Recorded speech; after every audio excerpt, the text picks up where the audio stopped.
yang menjawab salam nanti saya doakan mudah-mudahan yang sakit-sakit supaya sehat, yang belum punya jodoh sudah waktunya mudah-mudahan cepat dapat jodoh, yang belum sekolahnya belum selesai dan cepat selesai, dan yang belum ke Mekah, apakah itu umroh, apakah itu haji, mudah-mudahan dipanggil oleh Allah. Assalamualaikum warahmatullahi wabarakatuh.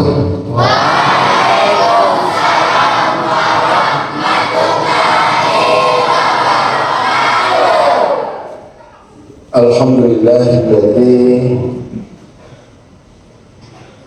khalaqal insana 'allamahul bayan arsala rasulahu bil huda wa dinil haqq liyudhhirahu 'ala sa'iril adyan. Asyhadu an la ilaha illallah wahidul mannan wa asyhadu anna Muhammadan abduhu wa rasuluhul mab'utsu ila kafatil anam. Allahumma shalli wa sallim ala Muhammadin wa ala alihi wa sahbihi ajma'in. Allah Ta'ala, a'udzu billahi minasyaitonir rajim. Ya ayyuhalladzina amanu ittaqullaha haqqa tuqatih wa la tamutunna illa wa antum muslimun. Wa qala Rasulullah sallallahu alaihi wasallam, ittaqillaha haitsu ma kunta wattabi' sayyi'atal hasanata tamhuha wa khaliqin nas bi khuluqin hasan. Shadaqallahu al-azim wa shadaqa rasulul karim. Sidang yang mengatakan rahimahullah, anak-anakku semua yang saya cintai, ayat yang saya baca tadi saya kira semua sudah mafhum, terutama bagi yang bapak-bapak kaum laki-laki, karena ayat yang saya baca tadi adalah surat Al-Imran 102 yang setiap Jumat oleh khatib selalu membaca, bahkan sudah hafal ayat itu dengan baik dimanapun umat Islam berada. Tapi masalahnya bukan hafalnya dan bukan seringnya kita dengar, tapi sejauh mana Anda memahami ayat itu yang paling penting. Ya ayyuhalladzina aman, kalau bunyinya seperti itu dalam Al-Quran, ya ayyuhalladzina aman, itu ayat itu biasanya turun di Madinah. Kalau ayyuhan nas itu biasanya di Makkah. Makanya ayat-ayat yang Madaniyah itu rata-rata ya ayyuhalladzina aman. Yang perlu dipahami, kalau ada kata-kata aman, ya ayyuhalladzina amanu, itu orang iman itu ada yang imannya masih lemah, ada yang agak lumayan, ada yang sudah kuat. Tapi biasanya kalau sudah kuat imannya, bunyinya bukan ya ayyuhalladzina amanu, ya ayyuhal mu'minun. Kalau aman iman itu sesungguhnya ada tahapannya, ada prosesnya. Kalau diartikan iman itu yakin, maka keyakinan itu ada tahapannya. Saya mau tanya dulu, Makkah atau Ka'bah itu ada nggak? Pernah ke sana? Tapi yakin seperti itu namanya ilmu yakin. Di mana kamu bisa yakin? Ya, saya dapat informasi dari orang yang pernah ke Mekah dan pernah dapat media dan melalui YouTube dan sebagainya, kita bisa yakin bahwa itu ada. Tapi kalau sudah pernah ke sana, walaupun satu kali melihat langsung, bahkan pernah beribadah di sana, itu sudah bukan ilmu yakin, tapi itu sudah ainul yakin. Kalau sudah sering ke sana, bahkan kita sering pelosok-pelosoknya sudah tahu, apalagi sekarang sudah semakin maju itu di haram itu bukan lagi ainul yakin, tapi hakul yakin. Orang yang beriman menjalankan Islam juga seperti itu. Bisa kita buka di surat Al-Fatih ayat 30. Tsumma urusna al-kitaba alladziina istafayna min ibadina minhum dzalimun li nafsihi Wa minhum muqtasid wa minhum sabiqun bil khair biidznillah dzalika fadlul kabir. Dalam ayat ini menjelaskan ketika Quran itu diwaris atau diturunkan itu ada 3 tipe orang beriman itu sebenarnya. Yang pertama itu yakin Islam itu agama yang lain, bahkan dia berani mati untuk Islam, agama yang bisa mengantarkan kita mencapai keselamatan di dunia wal akhirat. Tapi ketika hayya 'alas shalah, santai-santai saja. As-shalatu khairum minan naum, ambil selimut ditutup lagi. Itu yang dimaksud dalam Al-Quran dzalimun li nafsi. Yakin Islam itu benar tapi tidak dijalankan. Jadi ini yang dimaksud menganiaya diri. Yang kedua, wa minhum muqtasid. Muqtasid itu pertengahan. Sholat, zakat, puasa, bahkan haji. Tapi korupsi jalan terus, mendolimi orang jalan terus, berbuat dosa jalan terus, melakukan kebaikan tapi juga melakukan keburukan. Ini yang paling banyak jumlahnya. Bersedekah untuk membangun masjid, nanti kalau hasil korupsi. Artinya ada orang yang melakukan kebaikan sekaligus melakukan keburukan. Makanya dalam surat Al-Qari'ah itu kalau lebih berat timbangan amal kebaikannya dia masuk surga. Wa man saqulat mawazinuhu fa huwa fi 'ishatin wa man khafat mawazinuhu fa innahu tergantung banyak mana yang lebih banyak. Yang ketiga yang harus dicontoh yaitu sabiqun bil khairat biidznillah. Apa itu? Yaitu orang yang lebih dahulu berlomba-lomba. Sabiqun itu musabaqah, itu artinya berlomba-lomba. Jadi berlomba-lomba dalam kebaikan. Kalau orang bisa sholat jamaah, kenapa kita tidak? Kalau orang bisa berbuat baik, kenapa kita tidak? Yang baik dipertahankan, ke depannya harus terus lebih meningkat dan lebih baik. Al-muhafadzatu ala qawli sholat wal ahdu bil jadidil aslah. Jadi yang baik dipertahankan, ke depannya harus lebih baik. Nah itu yang meningkat, yang paling bagus. Tapi saya tidak bahas itu, saya lanjutkan.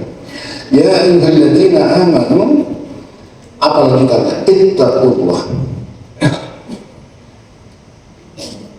Ternyata orang beriman itu memang ada disuruh oleh Allah bertakwa. Ada orang beriman tidak bertakwa, itu yang tadi saya katakan. Makanya ya ayyuhalladzina amanu ittaqullah. Wahai orang yang beriman, takwalah kamu kepada Allah. Ada orang beriman yang tidak takwa. Ada yang takwa tapi tidak haqqatuqati. Olehnya itu ayatnya bunyinya adalah ya ayyuhalladzina amanu ittaqullah haqqatuqati. Kalau saya kupas ini 2 jam di takwa ini. Takwanya saja ini, tapi saya pendekkan saja. Ya. Jadi oleh sebab itu takwa itu yang paling umum saja deh, yaitu menjalankan apa yang diperintahkan Allah, menjauhi apa yang dilarang oleh Allah. Tapi takwa itu salah satu maknanya adalah ada kecenderungan orang melakukan kebenaran, kebaikan, dan kecenderungan mencegah keburukan. Yang paling penting pengertian takwa adalah amalun bi taatillah khaufan min adzabin alim. Karena disandarkan kepada takutnya kepada azab Allah. Kalau orang itu masih bertakwa, Allah tidak turunkan azab. Azab itu turun karena manusia, masyarakat sudah tidak bertakwa. Wa ma kana rabbuka liyuhlikal qura bidzulmi wa ahluha shalihun. Tidak sekali-kali masyarakat akan diazab oleh Allah kalau masyarakatnya masih soleh.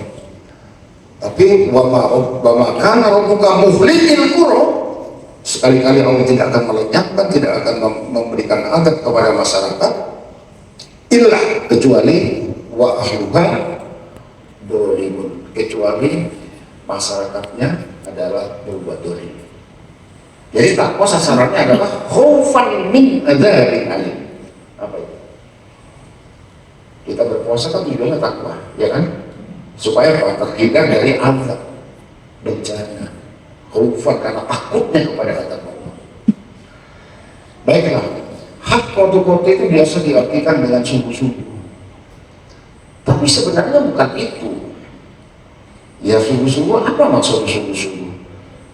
Wahai orang yang beriman, takwalah kamu dengan hakko tuqatih, itu ternyata adalah ittaqillaha haitsu ma kunta.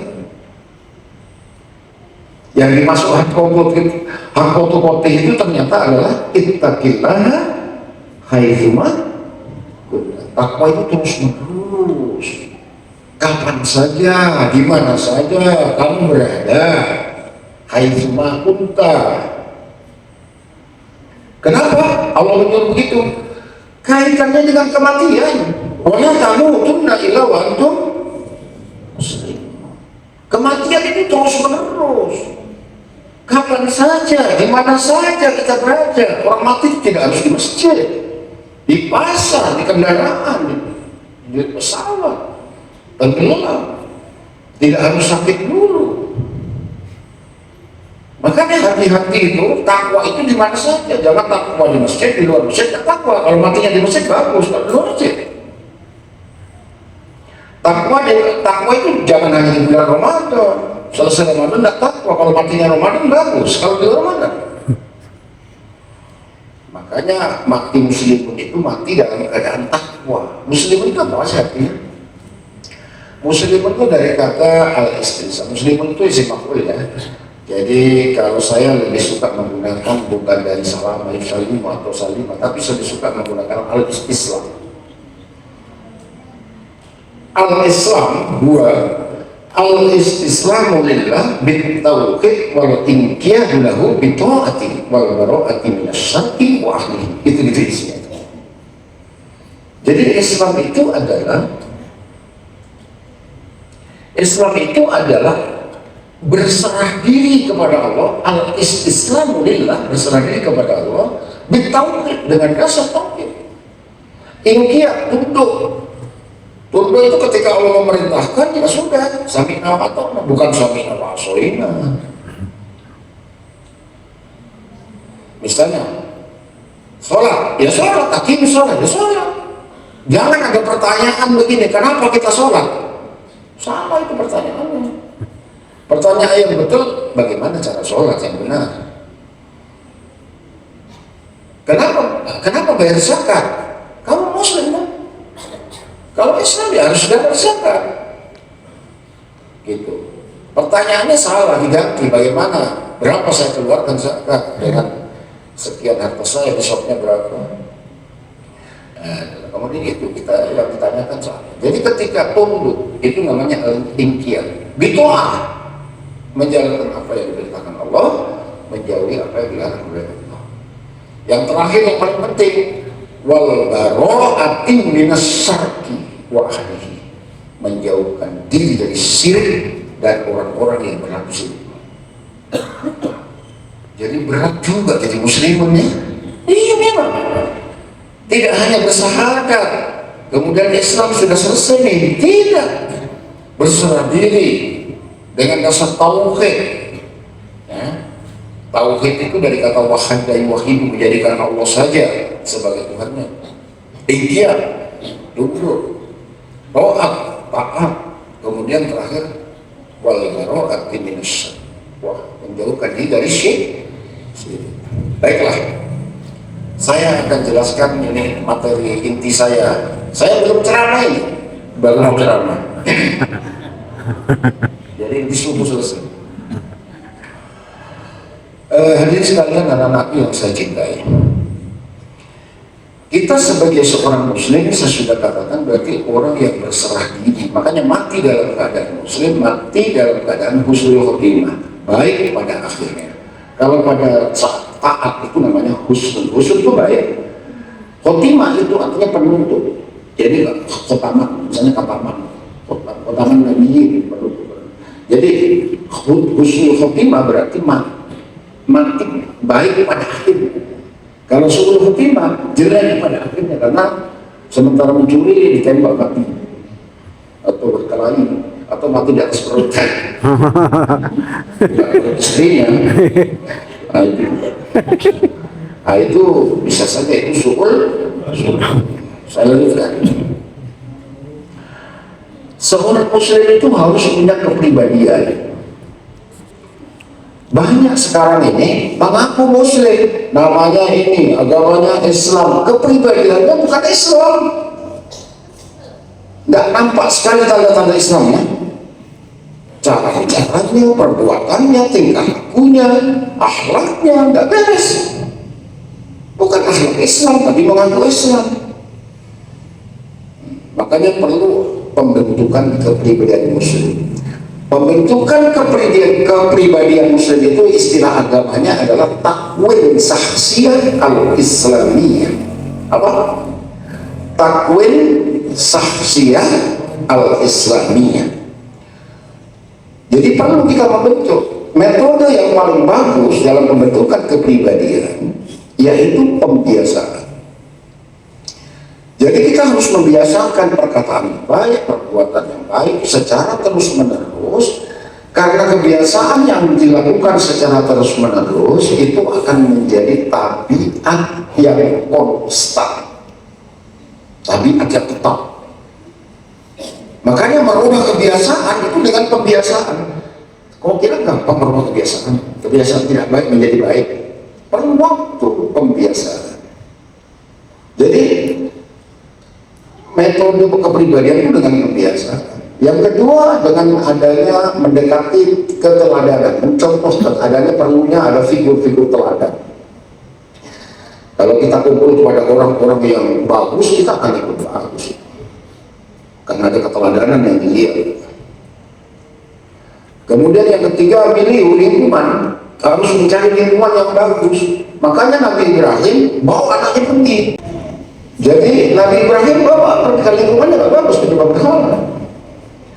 Jadi Nabi pernah mengatakan dalam hadis, kalau lingkunganmu menjadikan kamu tidak bisa taat, tidak bisa kamu menjalankan Islam dengan baik, tidak. Karena lingkungan itu adalah bisa membentuk kepribadian orang. Apalagi lingkungan rumah tangga, keluarga kita. Kalau orang tuanya tiap hari selalu bicara kasar, kotor dan sebagainya, ya jangan heran. Dan seterusnya. Saya lanjutkan. Caranya bagaimana? Yang pertama, pembentukan kepribadian Muslim itu yang pertama adalah salimul akidah. Seandainya kamu tulis buku lah, salimul akidah. Apa itu salimul akidah? Salim itu selamat, akidah itu dari kata akoda yang kudu akidatan, ikatan. Makanya ada akad nikah. Jadi ikatannya kuat. Ikatan kepada siapa? Ya alhamdulillah, iktisam bil hablillah. Ikatannya apa? Mengikatkan diri kepada ajaran Islam dalam situasi dan kondisi apapun. Saya punya analogi. Analoginya begini. Ada orang yang pelihara kerbau atau sapi, itu dengan tali diikat, ditaruh di rumput yang banyak rumputnya yang kira-kira aman, diikat.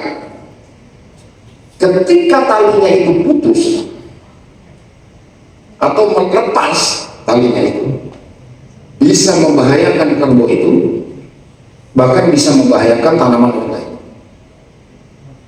Sama kita, kalau kita berakidah Islam, artinya akidah mengikatkan diri kepada ajaran Islam, Al-Quran dan Sunnah, kemudian kita lepaskan dan putus itu talinya itu, bisa membahayakan orang itu, bisa membahayakan orang lain.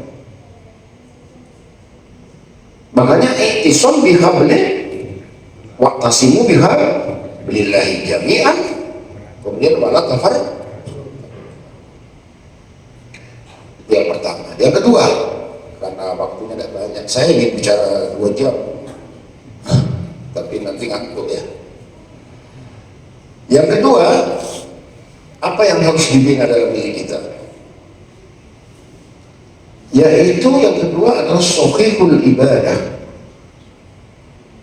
Jadi sahihnya ibadah, bukan bagusnya, tapi benarnya. Bagus belum tentu benar. Ibadah itu asalnya adalah haram.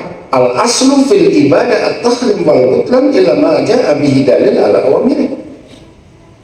Atau at-talqin wal itim. Jadi ibadah itu ada rukunnya, ada rukunnya.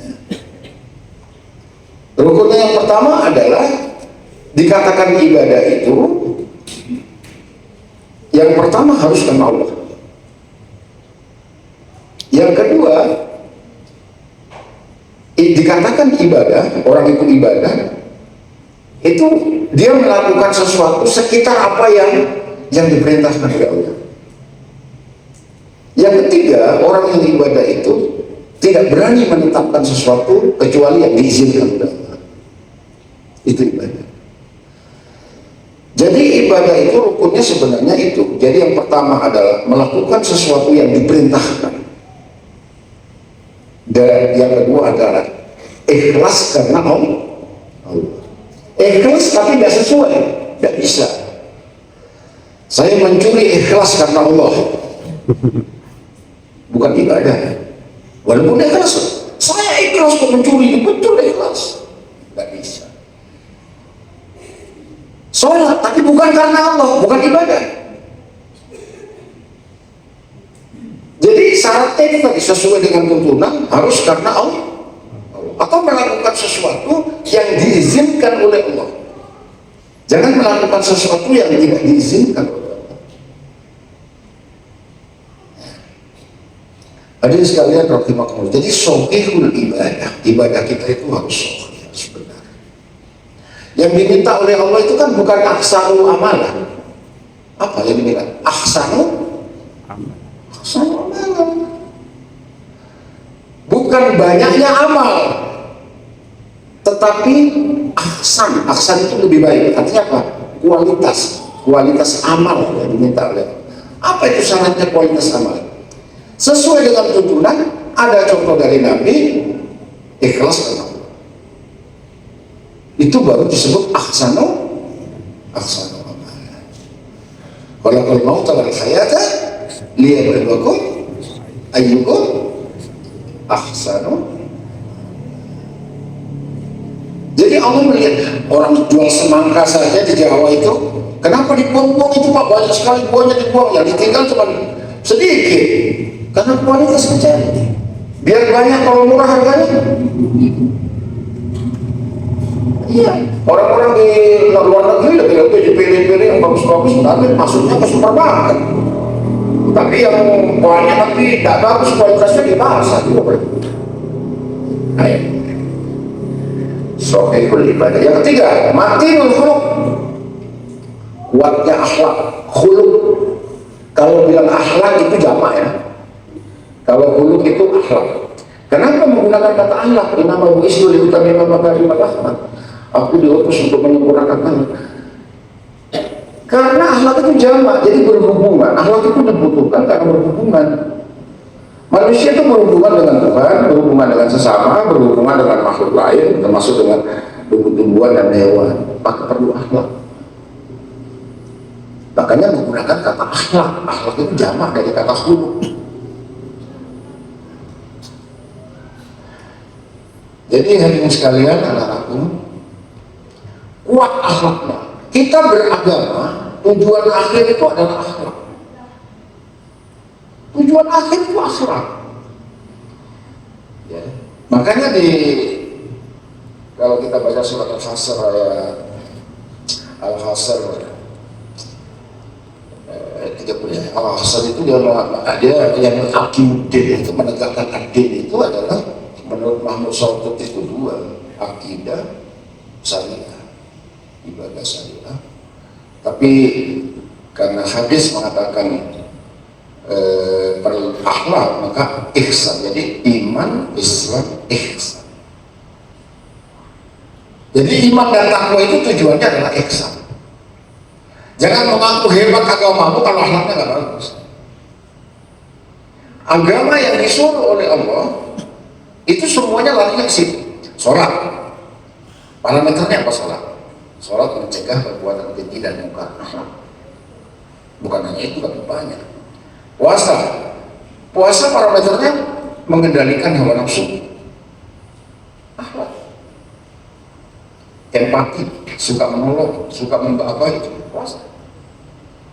Ada kecenderungan empati, suka menolong orang, itu kan akhlak. Haji, semua ibadah parameternya akhlak. Jadi kita beragama supaya baik. Makanya saya katakan kualitas keberagamaan seseorang itu dilihat dari akhlaknya, bagus apa enggak? Budi pekertinya bagus ya. Bagaimana hubunganmu dengan Tuhannya? Bagaimana hubungan dengan sesamamu? Itu. Nah, itu mati dulu. Kemudian qawiyul jism. Seorang muslim itu pribadinya juga harus qawiyul jism. Badannya harus kuat. Karena kita sholat pakai fisik, apalagi kalau kita sudah tawaf, sa'i pakai fisik itu. Jadi muslim harus kuat jasmani, kuat rohani. Al-mu'minul qawiyyu ahabbu ilallah minal mu'minid dhaif. Orang mukmin yang kuat itu lebih dicintai oleh Allah daripada orang mukmin yang lemah. Makanya orang mukmin harus kuat, olahraga, Nabi mengajarkan kuat. Tapi bukan hanya fisik, tapi rohaninya juga harus diperkuat. Berikutnya lagi, harisun al-waqti. Seorang muslim itu pribadinya harus pandai mengatur waktu. Anak sekarang ini bahaya, ini nggak bisa mengatur waktu. Padahal Nabi menganjurkan waktu itu dibagi 3. Sepertiga itu untuk ibadah, untuk Allah, yang sepertiga untuk keluarga, sepertiga untuk kerja. Jadi itulah orang yang terbaik, orang yang pandai membagi waktu. Orang yang mesti terus ibadah dakwah terus, keluarga tidak diperhatikan, tidak pernah kerja, tidak bagus. Kerja terus mulai pagi sampai pagi, keluarga di Amerika ibadahnya tidak beres, bukan ibadah. Jadi pandai membagi waktu. Sekarang ini anak-anak malam jadi siang, siang jadi malam. Kapan? Harus diatur waktu itu pribadi muslim. Berikutnya lagi, mujahadatun li nafsi, yaitu memerangi hawa nafsu, mengendalikan. Puasa itu tujuannya apa sih? Jihadun nafs. Puasa itu tujuannya adalah jihadun. Makanya definisi puasa apa? Al-imsaku mukallafun anil mufattirati bin niyati ta'abudillah min tulu'il fajri ila ghurubis syams. Itu definisinya puasa. Jadi menahan diri dari hal-hal yang bisa membatalkan, namanya muftirun, namanya membatalkan puasa, dihindari makan minum bersetubuh siang hari. Tapi juga muhlikat. Apa itu muhlikat? Muhlikat itu menghindarkan sesuatu yang bisa menghilangkan pahala puasa atau bisa mengakibatkan dosa. Makanya puasa itu tidak hanya puasa menahan itu sebenarnya, nanti dapat kosong dari kosong. Makanya muhlikat. Jadi sasaran puasa itu adalah muftirun dan muhlikat. Saya stressing dulu sedikit. Yang dimaksud dengan jihadun nafs bukan menghilangkan hawa nafsu, tapi mengendalikan nafsu. Karena manusia perlu nafsu. Nafsu yang terkendali. Kalau nafsu yang membahayakan, nafsu pada umumnya adalah, wah ini membahayakan. Inna nafsa la'amatuhu bisu. Nafsu itu bisa memerintahkan kita untuk melakukan perbuatan dosa. Nafsu makan perlu nggak? Perlu, nanti loyo. Nafsu seks perlu nggak? Perlu lah, nggak bisa punya anak nanti kalau loyo. Nafsu yang berkuasa perlu nggak? Perlu lah. Nafsu yang menjadi apa sadar perlu. Tapi tidak semua cara harus dilakukan. Nafsu makan perlu, tapi tidak semua makanan harus dimakan. Nafsu seks perlu, tidak semua wanita harus menikahi. Itu namanya nafsu yang terkendali, nafsu mutmainnah. Jadi puasa itu bukan menghilangkan nafsu, tapi bagaimana nafsu itu terkendali oleh iman. Makanya fa'alhamaha fujuraha wa taqwa. Jadi ada yang tidak didorong oleh al-hawa, ada yang didorong oleh iman.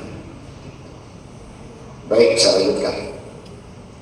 Ada lagi musafaful fikrah, berwawasan luas. Jadi seorang muslim itu harus pribadinya wawasannya luas. Jangan baru tahu sedikit sudah merasa banyak. Kalau orang tahu banyak biasanya merasa sedikit. Ya. Kebanyakan orang yang sedikit tahu merasa banyak. Ini belajar tidak boleh berhenti. Kamu tahu, ini ada saya bawa anak kebetulan. Saya itu setiap jam 2 malam itu belajar. Saya sudah dokter, tapi saya belajar.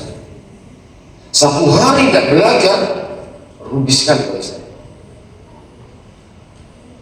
Karena ternyata ilmu yang kita pelajari, wa ma utitum bil ilmi illa qalila, sedikit sekali yang diberikan kepada kita itu. Jadi oleh sebab itu perlu yang harus banyak yang harus dipelajari. Jadi itu wawasan kita harus luas, jangan kita berislam itu Islam yang tradisional, tapi Islam yang berkemajuan, Islam yang rasional. Misalnya, wih ada kupu-kupu, ada tamu ini.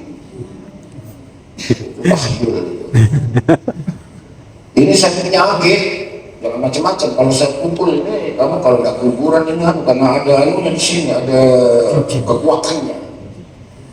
Itu khurafat.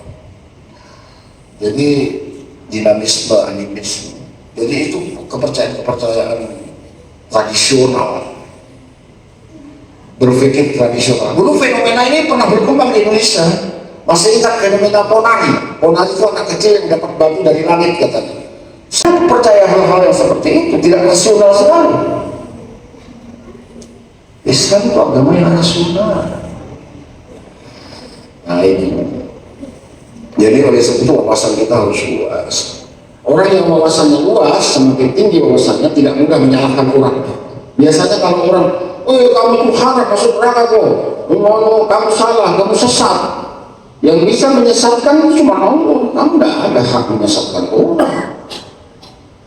Tidak ada. Coba buka itu dalam surat An-Nahl ayat 125. Kamu bimandullah ansabili, Allah yang menetapkan dia sesat. Kemudian wa huwa a'lamu bil muhtadin, Allah juga yang memberikan petunjuk sebenarnya. Jadi Allah di YouTube kental sekali ilmunya masih rendah. Kalau ilmunya tinggi tidak mungkin menyatakan. Jadi oleh sebab itu belajar tidak usah tanpa menyalahkan. Karena Quran itu memberikan ruang untuk berbeda. Wawasan kita belajar. Saya pernah diserang, itu ada gozul fikir ya, anak-anak muda itu sekarang ada gozul fikir. Gozul fikir itu perang akal, itu yang digunakan oleh orang-orang barat itu. Dia bilang begini, Allah itu ada, Tuhan itu ada, itu karena kita sepakat. Coba kalau kita sepakat tidak ada, nggak ada. Kita sepakat Allah ada. Coba kita semua sepakat Allah tidak ada, nggak ada itu. Jadi Allah itu hasil kesepakatan. Wah, selalu kayaknya masuk ke akal. Langsung saya ambil kacamata lah, atau apa ini kunci, korek. Kita sepakat korek ini ada ya, sepakat. Sekarang kita sepakat korek ini tidak ada. Nah, ada. Logika seperti itu dipakai untuk gozul fikir. Sama misalnya itu, makanya wawasan kita harus luas. Jangan pernah berhenti anak muda itu. Jangan baru tamat SMA menikah, baru S1 sudah menikah. Ya, saya ini waktu saya ngambil S3 umur berapa? Lebih 60 tahun umur waktu itu, baru masih kuliah. Sekarang sudah ber-70 umurku. Jadi jangan pernah berhenti belajar. Saya lanjutkan. Harisun al-Waqti munaddumun fi syu'umihi, munaddumun fi syu'umihi, bagaimana membagi waktu tadi. Ini mudirun al-kasbi. Jadi pribadi muslim itu juga harus punya kemandirian ekonomi. Saya tidak setuju orang Islam mengemis-ngemis dalam arti mendirikan masjid, ditaruh di jalan, dilempar-lempar oleh supir itu, uang-uang rejang, itu kayaknya nggak etis sekali. Islam kok miskin banget sih? Nggak bisa kan bikin proposal. mendatangi orang-orang dermawan, itu kan lebih elegan dan lebih menjaga nama Islam. Banyaknya itu mendirikan masjid, mendirikan jalanan, kaleng-kaleng apa dan sebagainya. Bahkan ada yang pakai anunya ikan itu, apa nasabnya ikan itu. Ya Allah, mengganggu perjalanan macam. Jadi oleh sebab itu Islam itu sebenarnya memberi daripada diberi. Al-yadul ulya khairum min al-yadis sufla wa bada' di tahun. Jadi tangan di atas itu lebih baik daripada tangan di bawah. Memberi lebih baik daripada diberi. Bagaimana Anda bisa memberi kalau tidak punya apa-apa? Harus punya dulu baru bisa memberi. Orang yang tidak punya apa-apa tidak bisa memberikan apa-apa. Makanya qadirun al-kas ini ajaran Islam. Yang paling penting lagi adalah yang terakhir, karena sudah lama ini ada yang tidur padahal saya masih 1 jam lagi masih tidur. Nafi'un li ghairihi. Pribadi muslim yang penting lagi adalah nafi'un li ghairihi. Apa itu nafi'un li ghairihi? Hidupnya itu bermanfaat. Kalau tidak bermanfaat itu tidak bisa hidup nih. Dalam gunanya itu bermanfaat kepada dirinya paling kurang, bermanfaat kepada keluarganya, bermanfaat kepada sesama muslim, bermanfaat kepada sesama manusia. Khairun nas anfa'uhum linnas. Jadi pribadi muslim itu berusaha hidupnya bermanfaat. Sebaik-baik manusia itu adalah hidupnya bermanfaat, tidak hanya bagi dirinya tapi bagi orang. Saya tambah, moto saya itu kalau di Facebook saya kan berdakwah lewat Facebook. Kalau lewat Facebook saya itu saya nulis terus. Itu moto saya di situ saya tulis khairun nas anfa'uhum linnas. Sekarang saya tambahin khairukum man ta'allama al-Qur'an wa 'allamah. Sebaik-baik kamu itu orang yang belajar Quran dan mengamalkannya.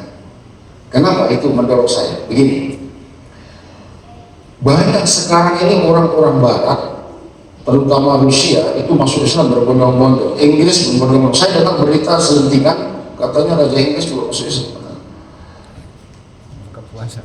Bahkan wali kotanya di Inggris kan Islam. Jadi sekarang berbondong-bondong itu kenapa? Dulu kenapa anti-Islam orang?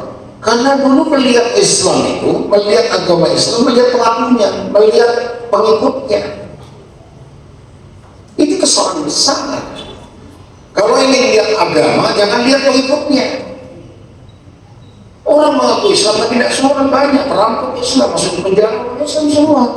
Teroris orang Islam juga. Iya kan? Karena orang Islam tidak semuanya taat. Kalau ingin suatu agama dilihat kitab sucinya. Begitu dia kenapa dibuang apa? Kenapa jahat sekali Islam itu? Kayak apakah kitab sucinya? Dia buka, begitu dibuka, wah ternyata bagus sekali, memang ya. Makanya masuk Islam. Makanya sekarang memang Quran itu ya, Quran itu adalah satu tulisan atau suatu tulisan yang luar biasa. Orang bisa kecanduan. Setiap hari orang menghafal Quran, setiap hari dibaca, walaupun dia tidak tahu apa yang dia baca.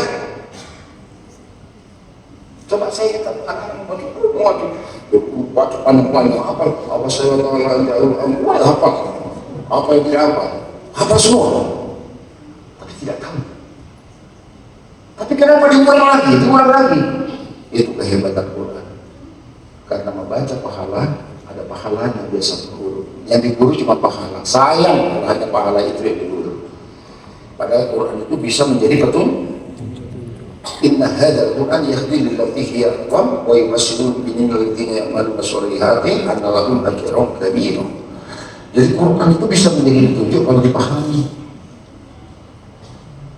Saya tawarkan di sini, kalau mau kajian tentang tafsir, tahlilin, sebulan sekali nggak apa-apa, tapi jangan anak-anak, guru-gurunya nih. Kalau gurunya tahu kan bisa ditelurkan di anaknya, ya? Karena itu penting menurut saya, supaya kita cinta pada Quran. Nah banyak yang harus ditahu di Quran itu. Tiap hari kita baca, sudah khatam kok, sudah khatam. Apa yang kau tahu? Tak tahu. Bacanya bagus, makhrajnya bagus, tajwidnya bagus, artinya nggak tahu. Nah, Al-Quran itu bisa menjadi petunjuk kalau kita tahu.